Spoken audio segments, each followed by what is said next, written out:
ora krasa sampun tiba wancine iso nyanding kowe saben dinane senajan akeh rupi dolan godho tresnoku karo kowe orang liya susah bunga hati lakoni bareng-bareng dungo lelah muga iso dadi lilah tulung kuatno atimu ngadepi tingkah lakuku do sayang sigarane nyawaku bakal tak jaga tresnamu tulung jaga nenatimu kancani nulis cerita uripku ya mung kowe ning atiku ra ono liyane selawase bebarengan tekan patine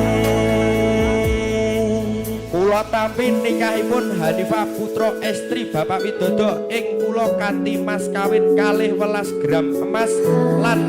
arta 296,306 dolar kula bayar kontan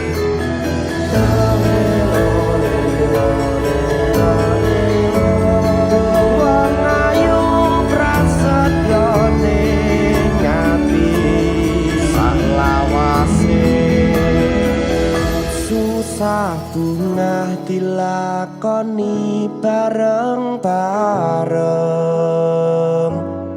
dungo lelah muga iso dadi lilah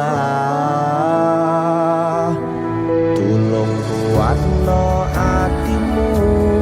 ngadepi tingkah lakuku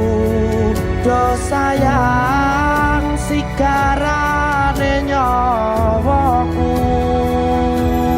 bakal tak jaga tresnamu tulung jaga nan atimu kancani nulis cerita uripku